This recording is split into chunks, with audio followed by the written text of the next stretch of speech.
Community banks have a vested interest in the communities that they operate in and a vested interest in the individuals that they serve, and it is a relationship.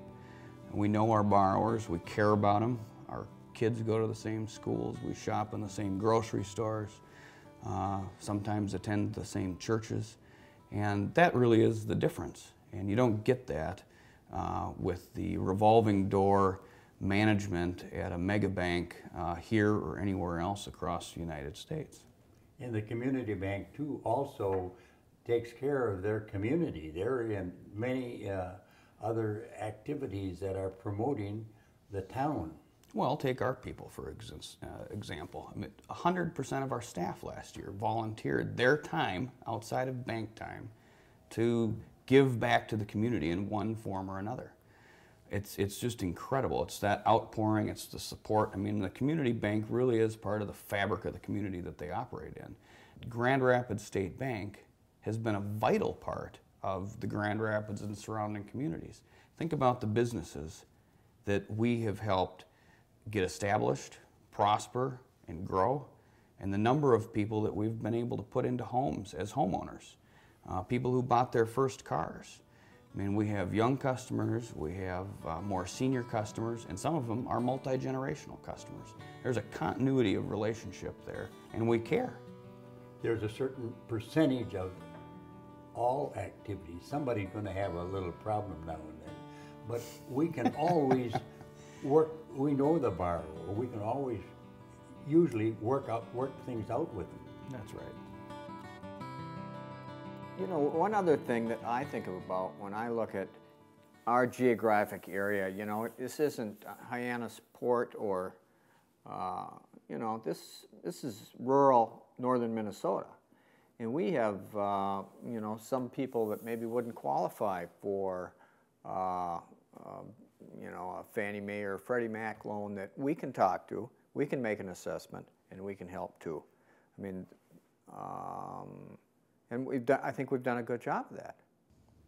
I think we've done a tremendous job of that. In fact, you know, our bank is, I don't think, highly unusual, but we put a lot of those loans in the portfolio and hang on to them. And, you know, they might be up for renegotiation in 3 years or 5 years or 7 years, but that's the difference.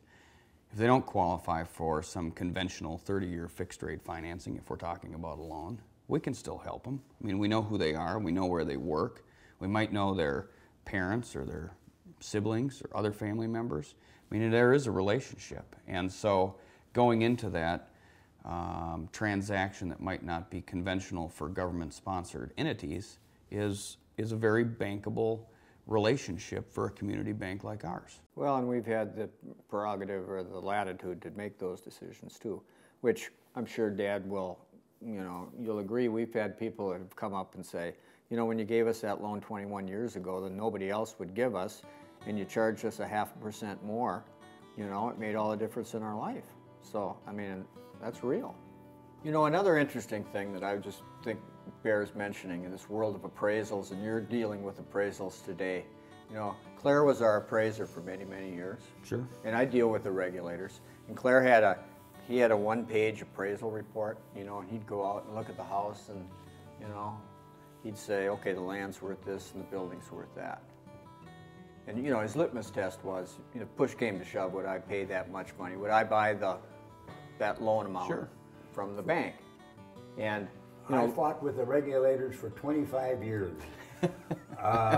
They wanted me to get an appraiser and fill out all of these forms and pictures and all, and every time they'd come, I'd say, look at the files, how many losses have I had? We Right. never had any losses. right.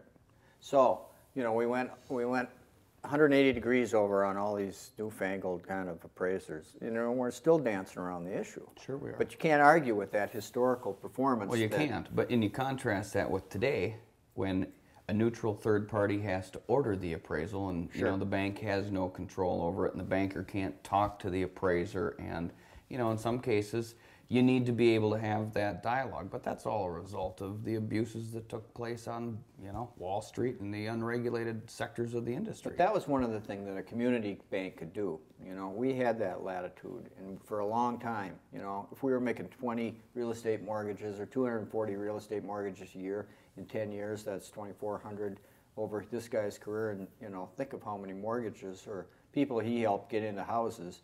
And those were all mortgages that we held in our portfolio. Sure. We weren't selling them off into the secondary market either, which was a big distinction. Well, for the record, we're still arguing with the regulators about appraisals.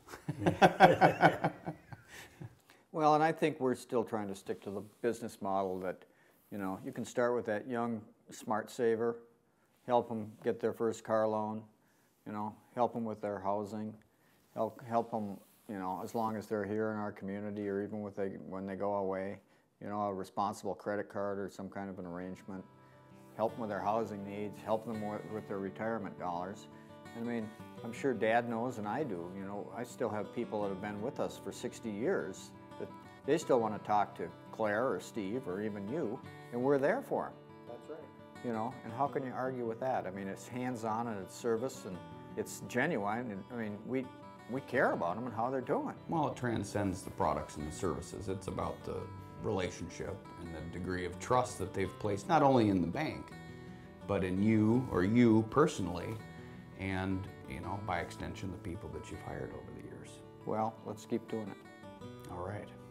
We'll see you at work tomorrow. Well, okay, I'm coming. You better.